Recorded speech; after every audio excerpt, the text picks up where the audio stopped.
Welcome back, everybody, to another edition of TalkingWithHeroes.com from Kalsu, Iraq. And we're still here with the 3rd Brigade Special Troops Battalion. And in our last segment, we were talking with 1st Lieutenant Dustin Mason as we went around the FOB a little bit and looked at some of the different locations and went to the MREP egress. And I want to thank 1st Lieutenant Dustin Mason for narrating and explaining things, and now we get to hear a little bit from you and let our listeners, people watching, learn a little bit about you. So I want to welcome you back to TalkingWithHeroes.com. Thank you, and thank you for your service to our country.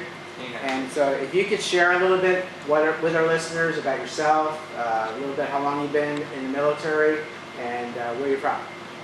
I've been in the active Army for about 3 years now. Joined up right at the end of college there. I went through college ROTC at East Tennessee State University in Johnson City, Tennessee. And originally from a small town just north of Knoxville, Tennessee. It's Elk Valley, Tennessee. Some refer to it as Pioneer, the Pioneer area. But it's good old Elk Valley to all of us. Okay. We've had a chance to talk a little bit, so yes, sir. You live kind of up in the mountains, right? Yes, sir. It's just a nestled small little town. Not a lot, not a traffic light to be seen. What's the population, roughly? Oh, I don't know. I'm going to guesstimate high at 500. High at 500? High 500, 600 generous. So you got an acre or more? Yeah, I got an acre there, and that's where I plan to retire or what have you when I'm done. I'm done doing what I got to do. Good. Okay, so this is your first deployment, right? This is my first deployment. Yeah. Okay. Talk a little bit about your time here. You know, you've obviously been with us all day today. You know, we're trying to bring back to the American people about the transition, about progress. If you could just share a little bit from your perspective what you've witnessed. Oh, let's see. My perspective is a little bit different considering it is my first deployment. But as an officer, I mean, I researched and really didn't know what I was going into. When we first landed in Kuwait, of course, we were sleeping in tents and stuff in Kuwait. I was expecting things to be a lot worse than what they were, living condition-wise, when we got here. I mean, it's really a surprise when even guys, this is like their 5th deployment, they're like, wow, I've never seen this, an air conditioner and a tube, this is amazing. And yeah, I mean, progress-wise for us, it's been outstanding just for the soldiers' quality of life while they're in Iraq. It's just outstanding. I mean, you really can't complain about the food or the living conditions because I mean, we're living better than probably 75% of the world over here as far as wars go. But just the overall people, the progress of the people. I was born through training, you know, it's always going to be like, you know, do this, this, and this, and these people are just like, from what I've seen, and this is just my opinion, not the Army's, but these people are very happy to have us and very, very thankful for what we've done here. And they've come so far, like culturally speaking, like if you go to America, how many people speak Arabic? But over here, like English is just common. And that just baffled me. And they are, before, I know you were warned on certain gestures and everything like that, and really they understand our gestures, we understand their gestures. I mean, we've just really become a good melting pot here, and we've learned to work well with them. And as we transition into the new dawn era of the Iraq, well, not even the war is essentially over. We've transitioned into a new mission here to just advise and assist. I have full confidence we're ready to do that. I mean, it's a change in mission. It doesn't really impact us that much. We've always provided combat support to the brigade and we'll continue to do it. Now we just do it through advising and assisting the local nationals here. I do believe they are ready to step forward, in my personal opinion. I've done a lot of great things out of it. Well, there's been a lot of great troops over here for years now and involved in it. I remember in 06 with the Minnesota National Guard and Marines, and they were just in the early stages of training your VIP police and the Army. Am I correct in saying we're seeing the results now? We are seeing the results. Yeah. And I think a lot, just my personal opinion, not speaking above my pay grade here, but that just comes a lot from just the way we stuck with it. Like these people, they want to be better. That's what I'm personally seeing just as a person, just what I take from it. I haven't personally trained any Iraqis since I've been here, but I'm just looking at these individuals, looking at the individuals I have met, and talking with other soldiers, talking to my soldiers as they go out and train, which is the IMTT, things like that. These guys want to learn. I wholeheartedly believe they want to be better. They want to be better at what they do, and each day they come out and do what they do better than they've ever done it before. So, I mean, you're seeing quantifiable progress there. Good. What is your main job here? I am the battalion battle captain.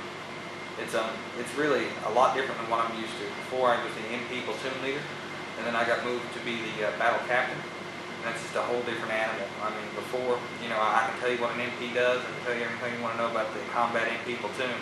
But now I had to really grow as an officer over this deployment and learn what every company in our battalion does, what every element in that company does. Just my job is just the overall dissemination of information and tracking of information, i.e. I get the commander's intent and I pass that down to the companies and ensure the intent is met, and withhold the standard and report back up to higher. That's essentially my job, to ensure the stock convoy patrols have everything they need to be successful through planning and preparation and coordination. And I track their entire patrol for them and make sure if they have any questions or any issues, I resolve those issues for them from right here in the top. Excellent. Well, I appreciate you taking a round like you did today. It's, of course, like every day is hot here, but we've really seen a lot. And, people watching back home are getting to see things they've never seen before, which is great. You've heard, in talking to other soldiers, I've asked about care packages and letters, and what does that have meant to you on your deployment? Because I know you talked a little bit about it off the air too. Oh yes, the care packages are paramount. Please, and thank you to all of you. I'd especially like to thank the Oneida, Tennessee VFW and Women's Auxiliary. They sent me a care package early on in the deployment around Christmas time, and me being a good old Southern boy, they had exactly what I wanted to eat. And I'll never forget when I opened that box and found coffee cakes, which you can't get over here. I've never been so excited to see something in my life, and all kinds of homemade Christmas fudge and stuff, which we broke out and shared with everybody. I mean, they got a little taste of where I'm from. Now everybody's planning a short trip to Tennessee there. I don't know who was the specific person that made that fudge, but God bless you. That got me through the hard times. What would you say to the American people? I mean, you're all coming home soon. Mission accomplished. What would you want to say to them to keep supporting the troops that are here now in the new Dawn program? Just remember, the mission's changed. The mission's not over. This is not a drawdown. It's just more of a change in mission. And a lot of troops are coming home. That's just a new force requirement, as it was. It's meeting the new mission standard. It's not really a drawdown. We're not reducing capability at all. But just remember, our function now is not combat. It is advise and assist, and please just keep us in your prayers. Like the same things that affect you, because at the end of the day, it's not really the indirect fire, the enemy contact, things like this that really wear you down. It's just missing home.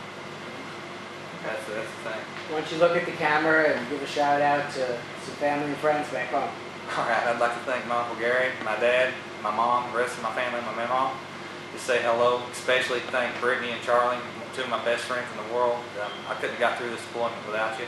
And I look forward to coming home and seeing you, taking a trip or something. Okay, great. Love you all. See you when I get back. Thank you. Thank you very much for your service. No problem, sir. And thank you for taking us around today.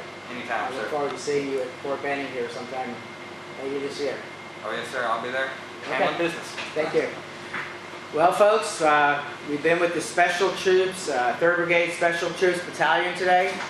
We have more over a couple days here. We're going to be with another unit. What is it? 269 Armor. And so we're going to be bringing you more from Kalsu, Iraq with Fort Benning soldiers doing a great job over here. TalkingWithHeroes.com and on YouTube.com, BobC9246. Thank you very much. We'll be back with more.